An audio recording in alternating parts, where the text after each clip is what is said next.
Hello everyone, today I'm sharing my home office setup with you. I've been working from home as a freelancer for a long time. In the past few years, remote work has become a lot more common and many of us now have a need for a dedicated work area at home. I've set up several work areas for myself over the years. I've also consulted companies on office layouts and decor. I'm going to share what I've learned as well as my tips and personal recommendations as a designer. Good design is a balancing act between function, cost, and aesthetics. Sometimes we're willing to suffer some discomfort for beauty, and other times we just need to get on with it and looks are barely a priority. Whatever your situation or preference, when it comes to your work environment, I recommend putting function first. Get the main furniture items, storage, tech, and lighting right, and then add the decorative and/or sentimental pieces that keep you motivated throughout the day. The first order of business is finding the best location for your workspace. Ideally, it should be a separate room with this specific function. Second best is if it's a spare room that serves multiple functions. The next best solution, in my opinion, is to set it up in a common area, like a living room. And last on my list is the bedroom. Some of you might prefer the bedroom to the living room for privacy reasons. However, many of us have issues with sleep, so I'm a huge proponent of keeping the bedroom a tech-free zone. It should be the place to rest and recharge, and any sight of cables and blinking LED lights is not conducive to relaxation. If possible, try and set up your home office near a window, without your back facing the door. If you're right-handed, it's better to have the light come from the left, so when you're writing, you don't cast a shadow on what you're working on. I am right-handed, and since my window is on the right, I have my desk lamp on the left to reduce the shadows I'm creating. The lamp should be simple and bright enough without hurting your eyes. I prefer warm light between 2700 and 3000 Kelvin. Once you've settled on a location, it's time to get the main furniture right, the desk and the chair. Make it your mission to get a desk and chair that are right for your height and build. You should be able to sit in your chair with your lower back in contact and supported by the chair's back, your feet firmly on the ground and your knees at a 90-degree angle. Your arms too should rest comfortably on the table with the elbows slightly angled to the sides of your body. The surface area of the table should be wide and deep enough for you to keep optimal body posture and have enough space for all the necessary tech: laptop, keyboard, mouse, screens, etc. If you don't have the option of dedicating an entire room to your office, it may be tempting to find an alternative desk that's small and easy on the eyes. A vanity table, perhaps a side table even. Having obvious office furniture share space with a living room or dining area is not very Pinterest. I understand. I've been there, but trust me, it sounds like a good idea, but it's not. The first office nook I ever set up for myself featured the Ikea Mom vanity table. I thought I was being so clever finding a desk that was very shallow and took up so little physical and visual space. Plus, it had a drawer under the tabletop, so I wouldn't need separate storage. I made it even cuter by buying an armchair instead of a desk chair. It looked great, fit a small space, and was extremely uncomfortable to use. Vanity tables and dining tables are higher than desks because they're not designed for computer work or writing. Also, the depth of a standard desk is 80 centimeters, which is just enough to have a laptop and external monitor in front of you. You can probably get away with 70 centimeters if you don't use an external monitor or if it's mounted on the wall. Anything less than that is simply not going to be comfortable enough long term. If you're very tall and have long arms, you will need an even deeper desk. Neither the height of the vanity table or armchair were anything close to what I needed.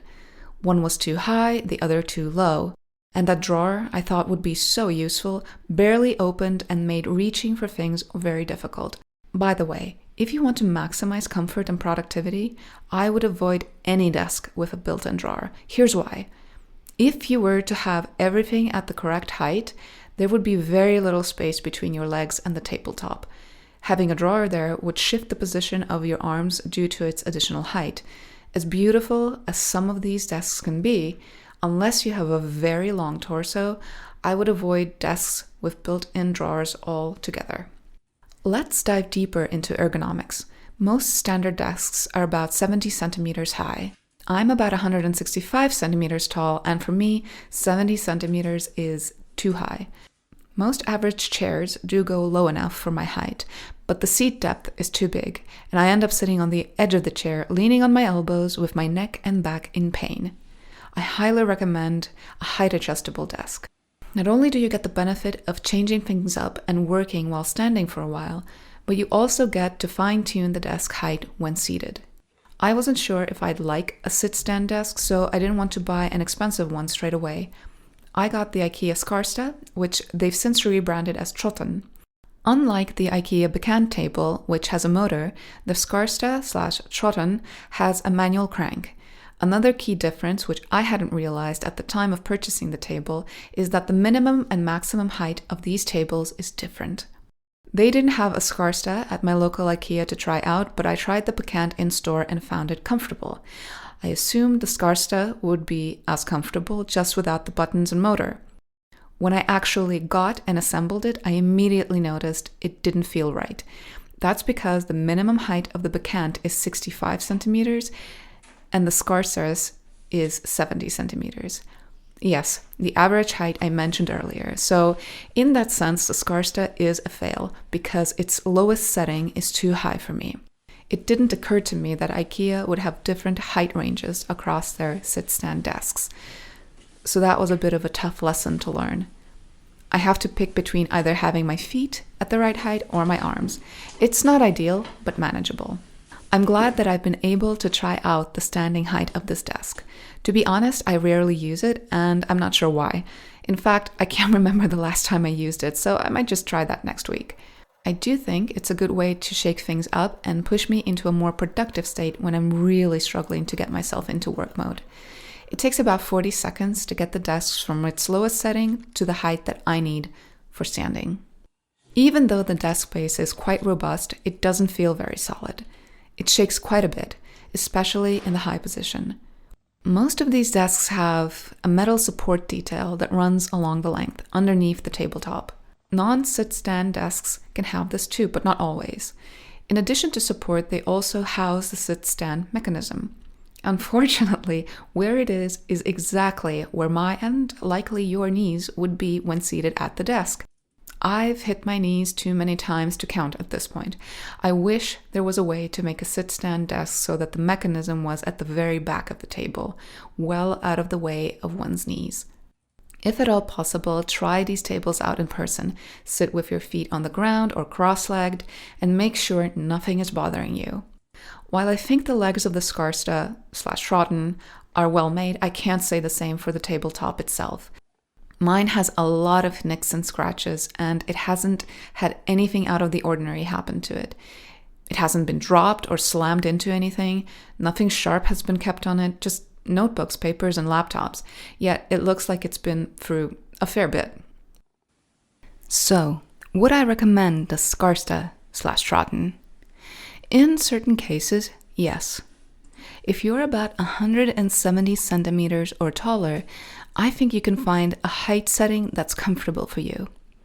I'd recommend getting the table legs, but opting for a different tabletop.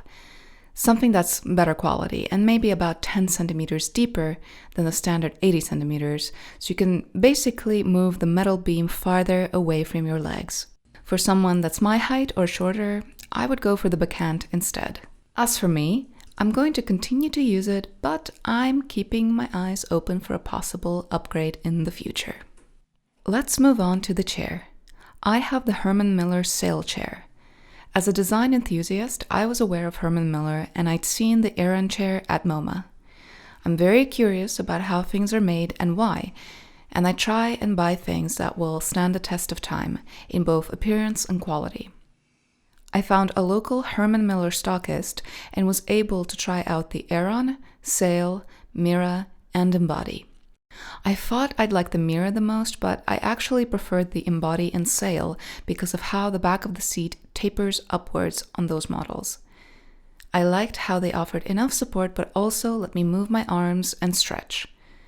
The Embody is considerably more expensive and it's also a bigger chair, so the Sayl ended up being the best option for me at the time. I like how the back of the Sayl is low and made up of a sort of web, which lets the light go through. It makes for an airy and less visually distracting item of furniture. This is especially nice if you're setting up your home office in a common area and you want it to fade into the background when not in use. The Sayl comes in a lot of colors and there are many ways you can customize it. I was very tempted by a black and white combination, but it made the chair more expensive, the lead time was quite long, and I was concerned about the white plastic yellowing over time. So I ended up going for the basic all-black version. Overall, I love the look and build quality of this chair. In terms of comfort, I feel that the seat depth isn't adjustable enough for me. I do think it's worth it, but I highly recommend trying it out first. You don't have to spend upwards of 500 euros for an office chair. Just because it's expensive doesn't mean it will be comfortable for you. I've since seen other chairs that, granted, don't have a very unique look, but that come in different sizes to accommodate more heights that I actually find more comfortable than the Sayl. I'd say there are some well-made options in the 200 to 500 euro range. You can certainly find a floor model, lightly used office chair, or just in general, an affordable gem, but in my experience, the mid-hundreds price point is a safer bet. And obviously, if you have a bigger budget and appreciate nice design, Herman Miller makes amazing furniture. Once you have your desk and chair sorted, it's time to assess your storage and organization needs. Have a look at what you actually need and use on a daily basis for work. I use both a Lenovo and Mac laptop, a mouse, an external monitor, and an audio interface. Maybe you need to have 3 monitors, a mechanical keyboard, and noise-canceling headphones. Have a look at what sort of items seem to accumulate and clutter your desk in addition to the critical items of tech. I use a lot of notebooks, sketchbooks, post-its, magazines, and catalogs, loose pieces of paper, random mementos. And back when I used drawers for storage, I'd clean up my desk every once in a while and rarely reach for the things once they were in the drawer. There was too much friction to have to look for something that was probably at the bottom of the drawer, having to take everything else out first. For me, having these things on display made more sense. That's why I opted for the Ikea Skadis pegboard. You can get as many of these boards as you need and customize the accessories based on the items you need to organize. My monitor stand and cable management box are also from Ikea. I love the warmth of the wood and mid-century modern look of the Sigfinn monitor stand. It's not only a beautiful piece, but it's also practical.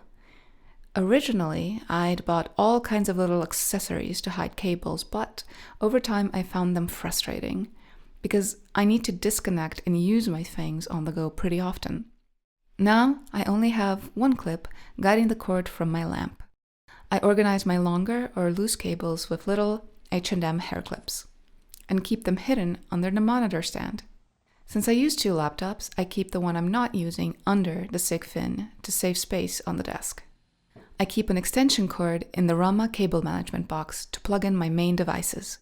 It's not my favorite piece. The lid can be a little flimsy and difficult to get to lay flat, but it gets the job done.